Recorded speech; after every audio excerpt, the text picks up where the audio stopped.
네, 디파이에서 아까 디파이에 대한 앞에서 좀 더 쉬운 부분을 배웠기 때문에 이번에는 좀 더 이해가 되실 것 같습니다. 그래서 디파이의 주요 이점, 기술적 설명이 있고요. 잠재적 활용 분야, 디파이를 대표하는 네트워크, 이더리움 부분이 있고요. 디파이 활용 분야 및 사례 이런 말씀드리겠습니다. 디파이의 정의를 블록체인 시스템에서 구현되는 탈중앙화 금융, 그러니까 디센트럴 파이낸스의 약자에서 디파이라고 불립니다. 그래서 사토시 나카모토가 자산을 데이터화하기 위해서 구현한 두 가지가 있죠. 공개키 암호화 방식을 이용한 신원 인증이 필요 없는 계좌 개설, KYC, AML 그게 없었던 게 있고요. P2P 시스템에서 합의 알고리즘 이용한 이중 더블 스펜딩 방지 기술. 그래서 따라서 디파이도 이제 블록체인에서 이어서 나왔기 때문에 이 두 가지 특징을 가지게 됩니다. 신원 인증이 필요한 부분은 그리고 더블 스펜딩 이중 지불에 대한 방지 기술이 있습니다. 그래서 디파이의 종류는 이게 보시는 바와 같이 탈중앙화 거래소 덱스의 디센트럴파이 익스체인지 부분이 있고요. 대출, 랜딩 프로토콜이라고. 그러니까 블록체인이 프로토콜로 움직이잖아요. 근데 대출하는 것도 중앙에 은행이 없이 금융기 없이 가능하다라는 것이 대출 서비스에 대한 부분이 있고요. 잠시만.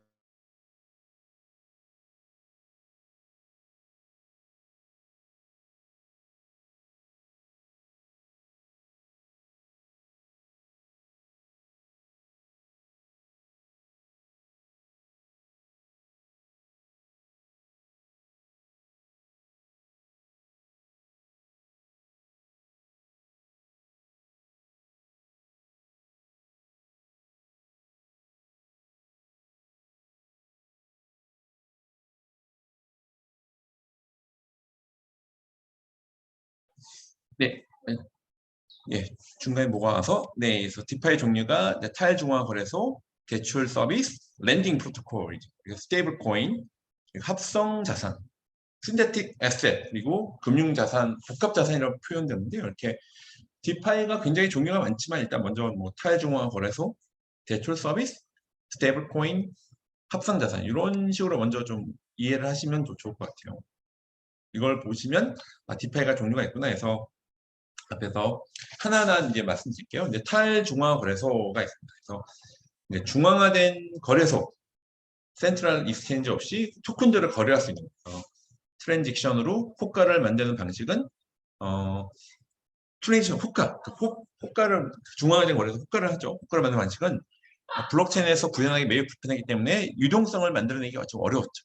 그래서 하지만 유동성에 대한 계산식을 통해 가격 결정하는 오토메이티드 마켓 메이킹 앞에서 저희가 좀 했죠. 오토메이티드 마켓 메이커, 오토메이티드 AM, 마켓 메이킹 AM이에요. 그래서 탈중앙 거래소는 AM의 용어를 이제 오늘은 사실은 이 AM의 용어만 아셔도 좋을 것 같습니다. AM의 등장으로 거래소를 만들 수 있게 되었습니다. 그래서 중요한 부분이 탈중앙 거래소에서는 유동성에 대한 계산식, 그래서 오토메이티드 마켓 메이킹을 통해서 거래소 만들 수 있다. 그래서 그 이후 덱스는 폭발적으로 성장합니다. 유니스왑, 이 유니콘에 있는 유니스왑, 그리고 스시스왑, 커브 파이낸스가 대표적입니다. 그래서 센트럴 중앙거래소는 효과하는 부분들이 없기 때문에 유동성에 대한 유동성 풀에 대해서 계산식을 통해서 그래서 자동화된 오토메이트 마켓 메이킹 AM을 통해서 거래소를 만들 수 있게 되었습니다. 요것이 가장 중요한 부분이고요. 그래서 탈중앙 거래소고요.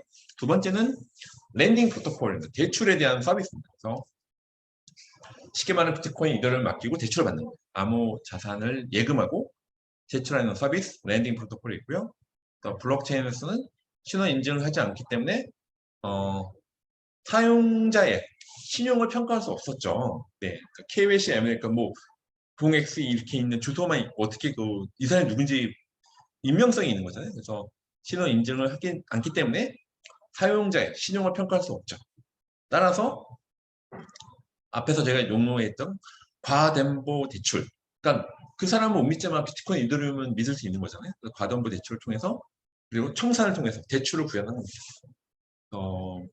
예를 들어 비트코인을 200% 비트코인이 담보 200%로 USDT를 대출한 상태에서 비트코인의 가격이 하락하여 최소 담보 비율 150%를 터치하면 담보물은 비트코인을 스테이블 코인으로 청산하게 됩니다. 아까 저희가 앞에서 이게 쉬운 예가 좀 이제 이해가 되시죠? 이제 과담보 대출이라는 부분하고 청산되는 부분이죠. 그래서 200%로 해서 대출한 상태에서 비트코인 가격이 하락하면 최소 담보 비율 150%를 터치하면 담보물은 비트코인을 스테이블 코인으로 주는. 그래서 앞에서 배웠던 컴파운드, 아베, DYDX 이게 또 해시드가 투자했던 곳에서 이런 대출 서비스 컴파운드, 아베, DYDX가 대출에 대한 예입니다. 예, 그렇다면 과담보 대출은 왜 쓸 것이냐? 앞에서 왜 쓸까 하는 부분에서 그래서 앞에서 있었던 부분들이 앞에서도 이게 이제 앞에서 약간 이제 들으셨기 때문에 좀 이해가 되실 거예요.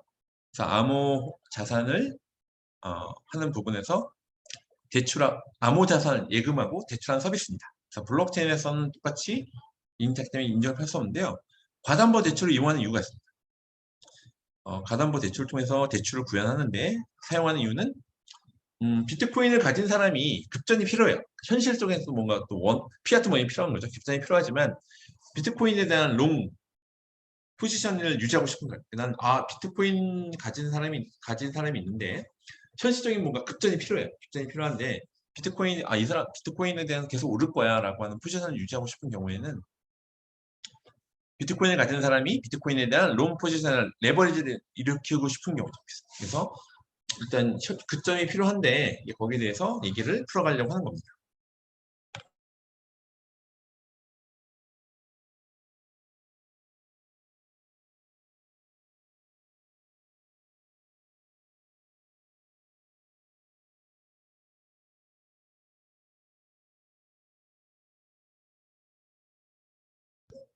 네, 지금 잠깐 그래서 이해가 끊겼는데요. 그래서 암호 자산을 비트코인을 가진 사람이 급전이 필요한 거죠. 근데 비트코인이라는 롱에 대한 게 무조건 오를 거야. 그렇기 때문에 오를 거기 때문에 어떻게 할 거야? 대출을 받는 내가 비트코인을 팔고 싶지 않은 거죠. 그런 것 때문에 이런 경우에는 이렇게 쓸 수 있다고 하는 겁니다. 그렇기 때문에 롱에 대한 부분을 갖고 있는 거고요. 스테이블 코인은 암호 자산에 계속 비트코인, 이더리움이 워낙 변동성이 크죠.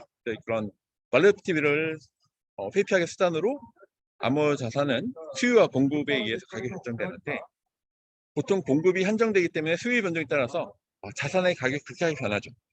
그래서 이런 걸 회피하기 위해서 테더라든지 거점화폐 대포라든지 다이라든지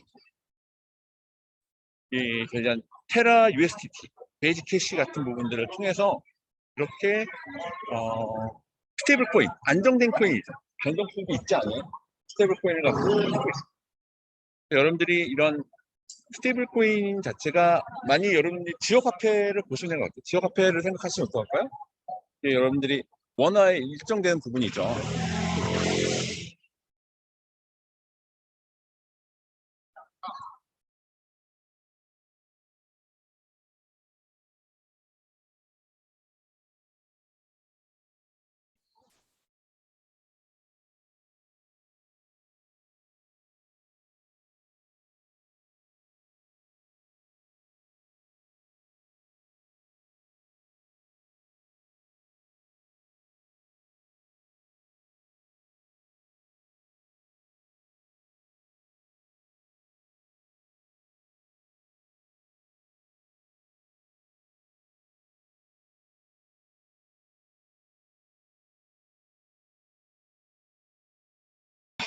네. 약간 줄여주세요. 온라인 회의를 하고 있어서.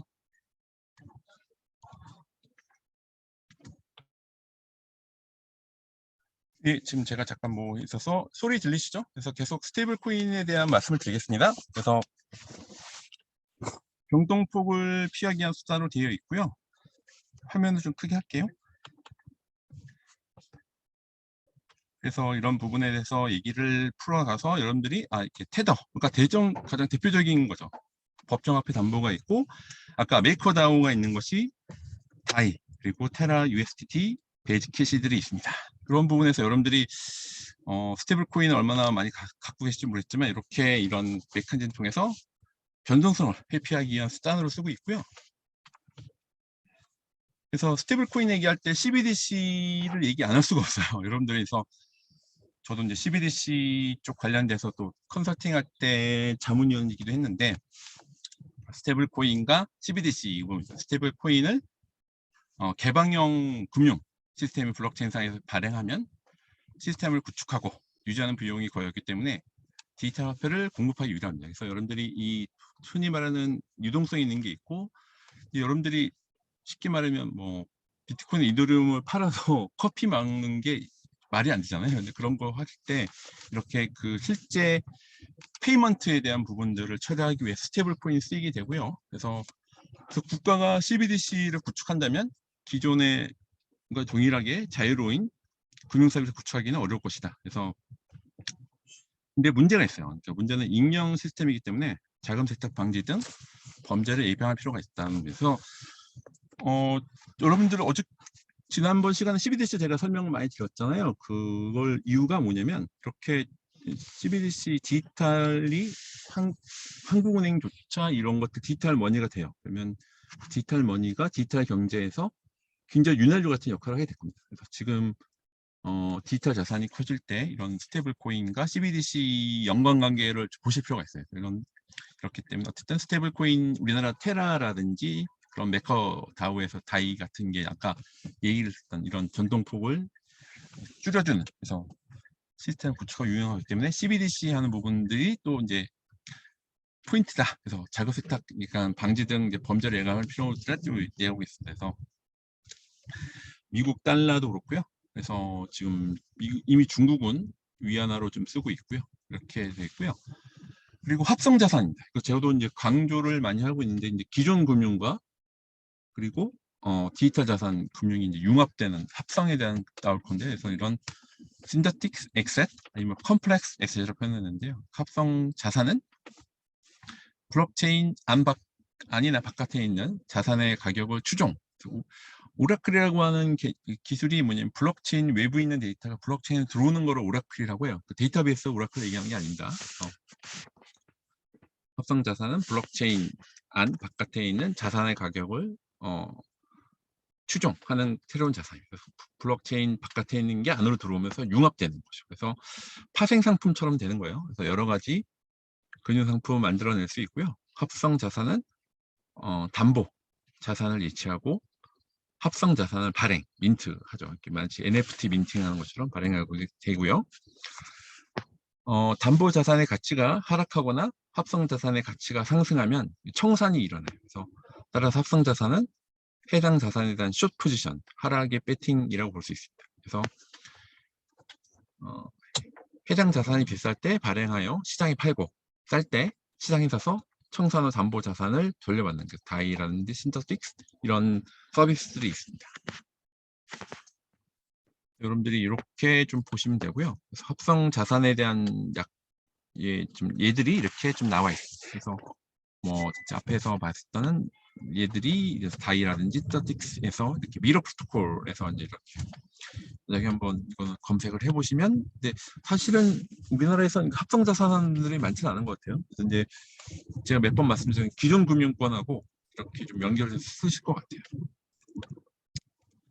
일드 파밍 나왔죠. 아까. 그래서 블록체인에서는 누구나 토큰을 발행할 수 있죠. 그래서 이런 점을 이용해서 디파이 서비스에 기여하는 사람들에게 토큰을 발행해서 분배하기 시작했습니다. 그래서 각 서비스가 분배하는 토큰은 매 블록 발행지에서 기여자들에게 토큰 분배가 되죠. 앞에서 우리 쉽게 설명했던 그래서 그걸 못 보셨으면 이게 좀 이해가 안 되실 수도 있는데, 약간 얘기 드렸기 때문에 약간 이 감이 좀 있으실 거예요. 이렇게 토큰을 분배받는 행위를 일드 파밍이라고 해요.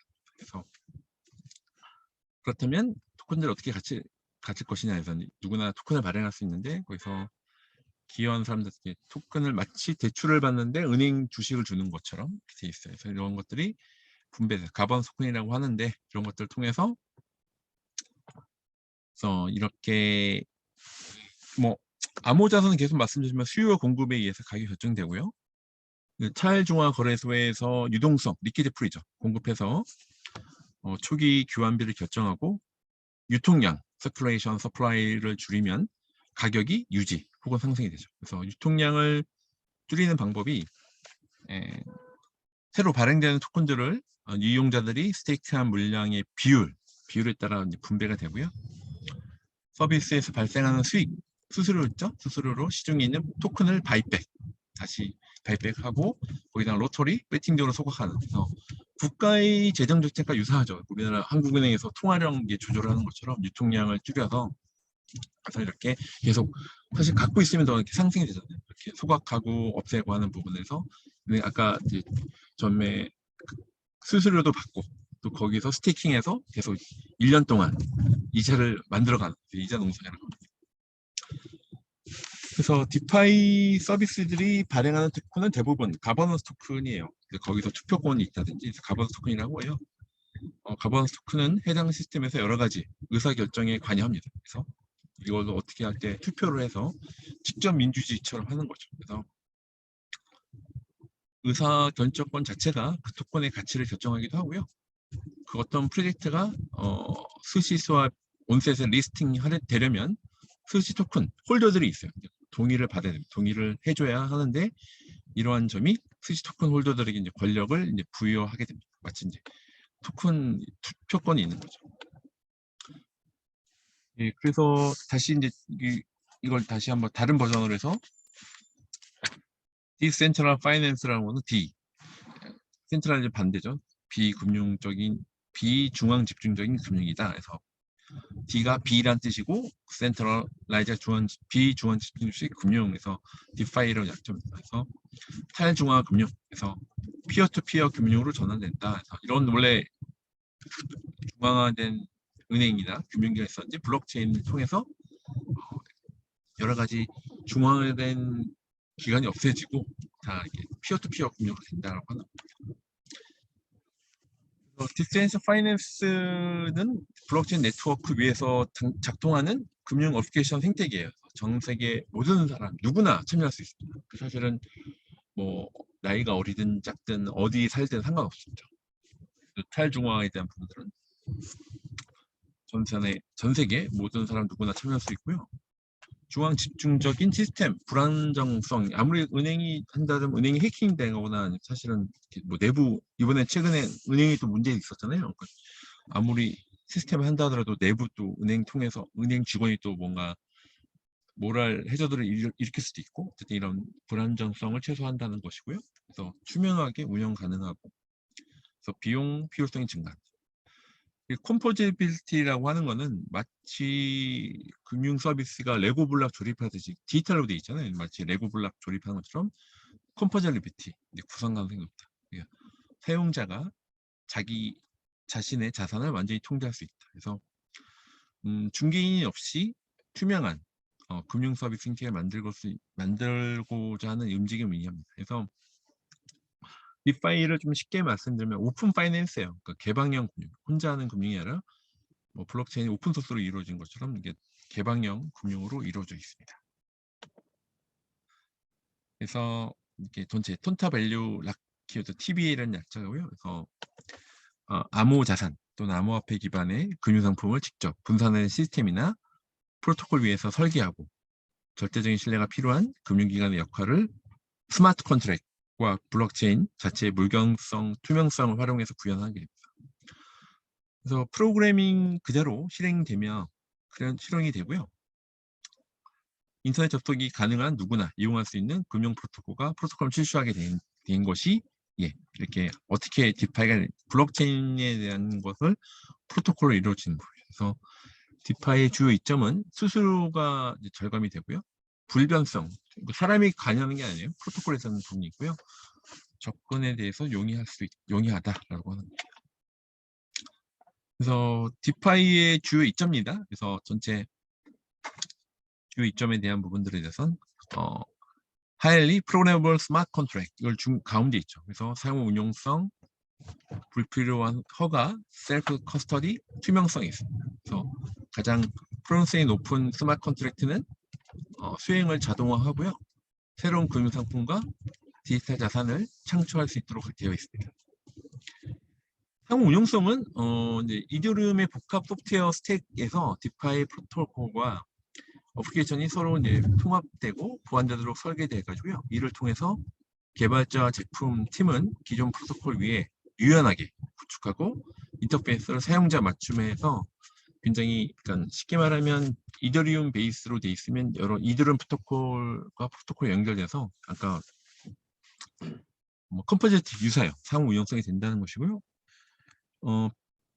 불필요한 허가입니다. 그 정통적 군용과는 달리 디파이는 개방적이고 접속하는데 허가를 필요로 하지 않아요. 그래서 따라서 언제 어디서든 이더리움이 구축된 디파이 어플리케이션에 접속할 수 있습니다. 불필요한 허가가 되고요.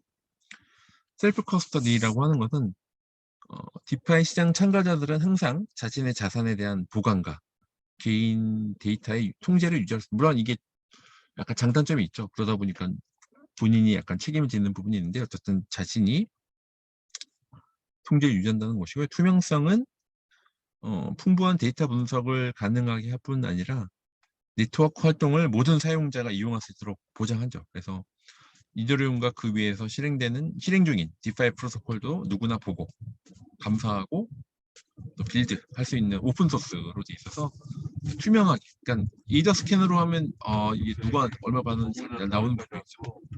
그렇게 돼 있는 부분이고요. 잠재적 활용 분야에서, 그러니까 이거는 웹에서도 얘기 나왔지만 대출과 렌딩, 통화은행 서비스, 투월 중화 시장이 있습니다. 그래서 개방형 대출 프로토콜은 디지털 자산을 담보로 하기에 이제 신용 확인이 불필요하고요. 그래서 암호화된 검증 방법으로 보장할 수 있다. 그래서 뭐 전자서명 얘기 많이 드렸죠. 이렇게 블록체인 메커니즘도 있고요. 즉각적인 거래 체결 및 저비용 서비스가 이용이 가능하다라고 하는 겁니다. 네, 그리고 통화은행 서비스입니다. 그러니까 스테이블 코인 통해서 중앙 당국이 발행, 모니터링 하지 않는 일상의 디지털 현금으로 집계해서 뭐 담보 대출이라든지 보험 서비스 가능하고요. 중개자가 없어요. 그래서 담보 및 법률 수수료가 감소되고 보험료로 서비스 품질 유지 가능합니다. 그리고 계속 말씀드린 탈중앙화 시장으로 돼요. 그래서 탈중앙화 거래소가 돼서 파생상품, 합성자산, 선물거래시장, 증권 토큰 발행 플랫폼이 탈중앙화스럽게 진행이 됩니다. 그래서 이런 활용 분야가 지금은 여기 나와 있는 뭐 대출, 렌딩, 통화금융, 탈중앙화 시장인데 더 확실히 파생상품처럼 굉장히 많은 뭐 NFT와 디파이가 연결이, NFT 파이라고 하잖아요. 이런 것처럼 굉장히 뭐 무궁무진하게, 그러니까 은행에서 파생 상품을 만드는 것보다도 많이 확장 가능성이 훨씬 더 큽니다. 네. 디파이를 대표하는 블록체인 네트워크는 이제 여러분들이 유니스업 들었지만 대부분 다 이더리움을 써요. 그래서 사실은 이더리움 디파이는 이더리움 블록체인의 핵심 원칙으로 해서 발전 가속도를 실현시켜줍니다. 그래서 금융 보안과 투명성을 높이고요. 암호 자산이 자유 자금으로 전환돼서 풍부한 유동성 공급 및 성장 기회를 확보하게 됩니다. 통합적이고 표준화된 경제 시스템을 지원하게 되고요. 그래서 컨센서스에서 보면 이제 뭐 자산 운영에 대한 부분들에 대한 게임 예측 시간이라든지 컴플라이언스 및 뭐 노이어 KYC와 노이어 커스터머인데 KY 노이어 트랜잭션이 아이덴티티, 예적금, 가오, 보험, 스테이블 코인, 데이터 분석, 렌딩 및 대출, 스테이킹, 파생상품, 마진매매, 확산성 굉장히 다양하죠. 그래서 개발자 풀, 마켓플레이스, 토크나 모텍스, 결제, 트레인 이렇게 다양한 시스템들을 하는 것이 이더리움이 다 진행을 하고 있습니다. 디파이 활용 분야 및 사례예요. 자산관리 부분이 있어 이쪽에 있습니다. 그래서 먼저 크게 보면 자산관리, 사용자 신원 확인 및 KYC DAO가 있는데요. 그래서 자산관리 쪽은 디파이 프로토콜로 스스로 암호 자산 관리인이 되는 거예요. 그래서 메타마스크, 여러분들 메타마스크는 이제 요요 그림 있는 거 있죠. 되게 컨센서스 만드는 탈중앙화 지갑인데요. 메타마스크라든지 같은 암호화 지갑은 암호화를 구입, 판매 및 전송하는 것부터 디지털 자산에 대한 이자까지 모든 작업을 디앱으로 쉽고 안전하게 할 수 있도록 지원해서 메타마스크라든지 그노스라든지 어전트가 있습니다. 그러니까 메타마스크가 제일 유명하죠. 여러분들은 아마 이더리움 배우셨을 때 아마 설치를 하셨을 것 같은데 이런 자산 관리 쪽이 있고요. 사용자 신원 확인 및 노유 커스터머 쪽에 있는데 이거는 정통적인 금융에서 자금 세탁 방지 AML이죠. CFT에 대한 준수. 그래서 노유 커스터머 대신에 이런 노유 트랜잭션 KYT로 해서 일단 우리나라는 이제 요즘에 특근법 이후로 뭐 트래블 룰 들어보셨죠? 그런 것에 대해서 어느 부분들에서 다 하는 부분 이제 있고요. 이제 다오죠. 타일 중앙의 오토노머스에서 이런 블록체인 규칙에 의해서 분권형 자치 조직에서 이 다오가 뭐 투자 다오라든지 해서 코드 이스 뱅크에 이어서 이제 코드 이스 컴퍼니 되는 코드 자체가 회사가 되고 조직이 되는 거죠. 타일중화 자율주의 다오에서 그런 컴파운드 약간 섞일 수 있는데요. 이렇게 이런 영역들이 있습니다. 디파이에 대한 활용 분야 및 사례예요. 그래서 데이터 및 분석이에요. 그래서 사실은 디파이 플러스라든지 해서 사실은 데이터 탈중화도 있지만 또 이런 데이터 분석 부분이 있어요. 그래서 거래 데이터와 네트워크 활동에 대한 전체 프로토콜에 대해서 데이터 분석에 대한 부분들이고요. 파생 상품 아까 말씀드렸죠. 이드론 기반의 스마트 컨트랙트는 기초 자산 성과에서 가치를 도출하고 거래 상대방 합의가 코드로 유해서 전체 코드로 된 파생 상품들이 있을 수 있습니다. 이렇게 연결돼서 신저직스가 파생 상품 거래를 하는 다양한 자산, 뭐 암호화폐라든지 원자재, 주가 지수 이렇게 토큰화되고 암호화돼서 롱, 쇼트 포지션 따라서 이렇게 인덱스 연결되는 인덱스 펀드 들어보셨죠? 기존금융 그런 것처럼 파생 상품이 있고요. 개발자 및 인프라 툴링에서는 이렇게 연지 폴링 등에서 컨센서스에서 추천 있는 부분인데 이렇게 얘기가 나와 있을 수 있습니다. 탈중화 거래소는 말씀드렸고요. 그래서 아까 유니스왑이라든지 이쪽에 중앙 권한 없이 거래되는 거래소가 이쪽에 있고요. 그래서 게임이 있습니다. 그래서 게임피케이션처럼 게임으로 처리가 있고 그러니까 저희가 아이덴티티에 대한 부분들에서 액세스에 대한 부분들이 좀 있습니다. 그리고 또 중요한 게 보험이에요. 그러니까 지금 이 디지털 자산이 되면서 앞으로 보험에 대한 부분들이 보험 대안에 대한 부분들이 넥서스 뮤추얼 같은 솔루션은 스마트 컨트랙트 커브에서 이제 막 일종의 손해보험 디지털 자산이나 손해보험을 처리하는 보험 쪽도 있고요. 그 대출 및 랜딩 그래서 피어투피어로 했을 때 하는 대출별 랜딩 컴파운드 아까 얘기를 드렸죠. 그래서 사용자 대출풀에 공급해서 암호 자산에 대한 이자를 받을 수 있게 되는 그래서 대출자와 차입자를 자동으로 매칭하고 차입금 대비하는 부분을 할 수 있습니다. 잠깐만요. 네.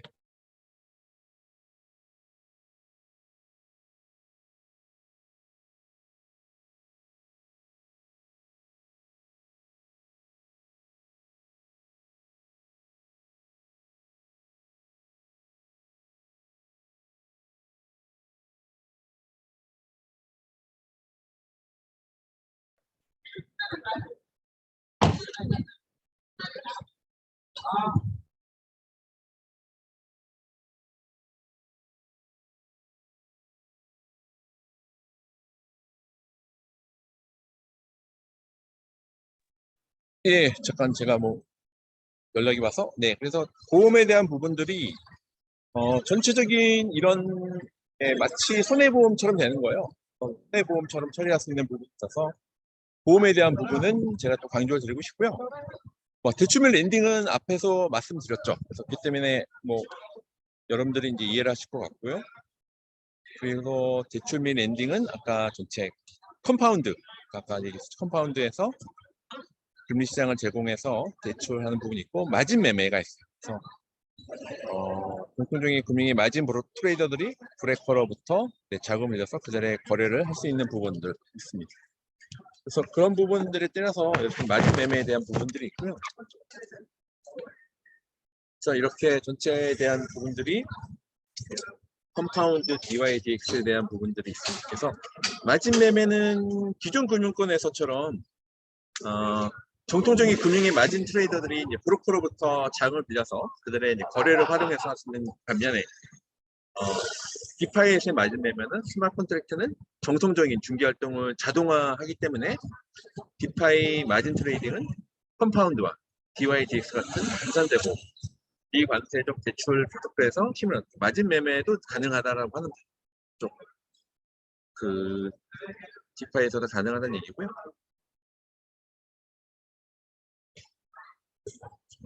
컨트롤이 좀 잘 안 돼서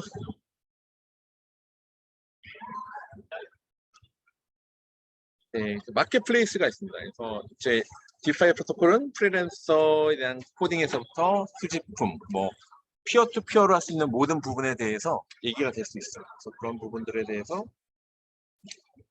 전체 컨트롤이 좀 이상하네요. 네, 마켓플레이스는 이제 전체 프로토콜 통해서 이런 마켓플레이스까지도 마켓플레이스는 장터죠. 장터에 쓸 수가 있다는 것이고요. 그리고 결제입니다. 전체 사용자가 중간자 없이도 안전하고 직접적으로 서로 교환할 수 있는 블록체인 기술이 설계되었고요. 디파이 결제 솔루션은 은행의 접근성이 낮거나 계좌가 없는 언뱅커들이 있죠. 계좌가 없는 사용자들끼리 참여 가능하게 돼서 개방적인 경제 시스템을 만들 수도 있습니다. 플렉스 사용자는 결제, 플렉스 위드 킬렉스가 가능한 앱에서 북미 지역의 선맹기, 그러니까 사실은 마치 신용카드 가맹점이 있어서 하는 것처럼 이렇게 암호화폐로 결제하는 것들도 늘어난다는 것이죠. 그리고 사용자들이 행사 결과에 대해서 예측 알고라고 하는데요. 어떤 일종의 이것도 한참 유행을 좀 했었다가 요즘 약간 덜한데 인기 있는 디파이 어거는 선거 결과, 스포츠 게임, 누가 손흥민이 있는 토트넘이 게임에서 얼마 전에 이겼죠. 근데 질 거냐 이길 거냐, 경제 이벤트 등을 중심으로 해서 예측 시장의 선선에서 어거라고 하는 부분이 있습니다.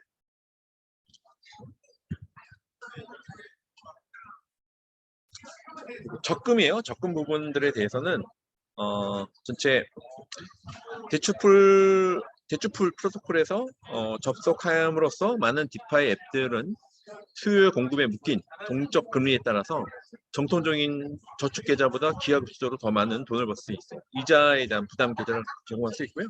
그래서 아까 일드팜이 여기 속하는 거예요. 그래서 사용자가 수익률을 극대화할 수 있도록 해서 암호 자산을 다른 자산 유동성과 그래서 이동을 받는 것, 컴파운드라든지 어전트, 적금에 대한 부분이 있고요. 스테이블 코인은 앞에서 말씀드렸지만 법정화폐 등 암호와 같이 안정적 자산에 고정된 모든 암호화폐를 스테이블 코인이라고 하고요. 암호화폐의 변동성을 줄이고요. 블록체인을 실행 가능한 결제 소념 위에 만들어 개발된 것 같아서 현재 디파이 공간 저체에서 다 이게 하고 있습니다. 그런 부분에서 여러분들이 CBDC가 말씀드렸어요. 그래서 제가 지난번에 CBDC 설명을 오랫동안 한 부분들이 이게 다 연결되어 있어요. 디파이 따로가 아니라 이제 우리나라 CBDC 말씀드렸지만 분산 원장에 리테일되어 있는 그래서 그런 것들이 디파이 기반의 서비스가 되고 나중에 디파이가 커졌을 때 스테이블 코인의 영향이 있어요. 하지만 CBDC 통해서 이런 디지털 자산 마켓도 더 커질 것이다 라고 보여지고 있습니다. 스테이킹은 이렇게 보관하는 거죠. 그래서 이런 네트워크가 포스 지분의 증명, 프루프 오브 스테이크라고 하는데요. POS 사비 알고리즘으로 이제 전환되고 있죠. 그래서 이용자들은 검증자, 밸리데이터라고 하는데요. 또는 스테이킹 제공자로서 이더를 걸고 이더를 이제 스테이킹하면 거기에 대한 또 보상을 받아요. 보상을 받는 기회를 갖게 될 것이다. 이더리움 2.0이라고 해요. 이더리움 2.0에 스테이킹하는 것은 이자를 부담하는 저축 계좌와 유사하다. 즉 스테이커는 이더리움 프로토콜에서 블록을 검증하는 대한 이자, 밸리데이터 역할을 하는 대신 보장을 가져가게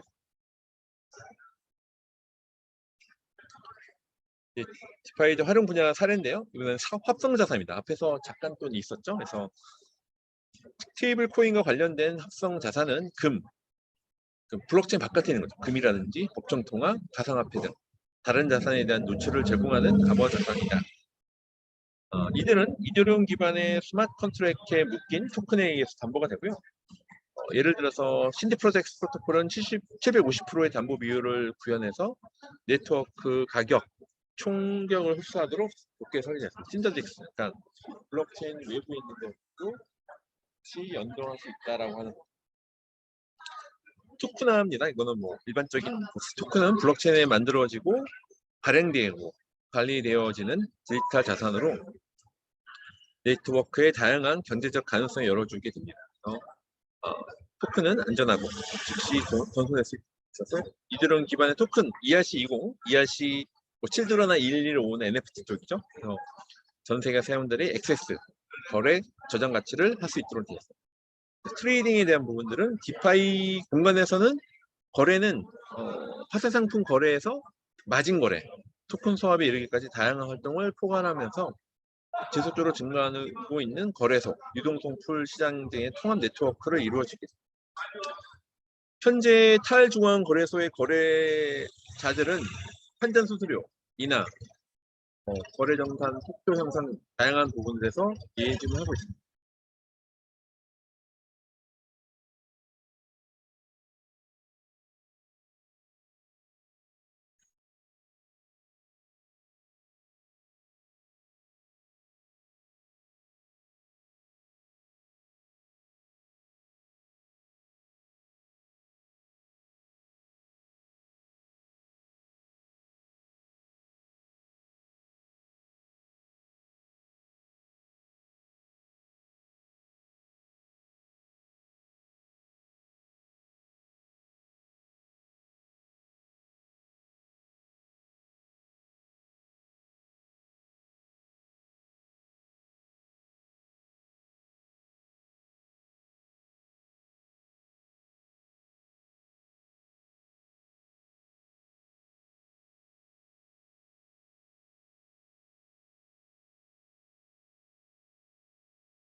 네, 잠깐 좀 네트워크가 좀 원활치 않네요. 네, 그래서 이렇게 여러분들이 디파이 활용 사례 및 사례들을 봤고요.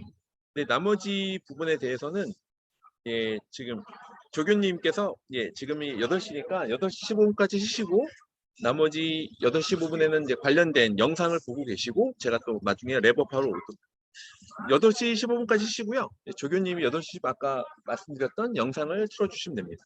8시 10분에 뵐게요.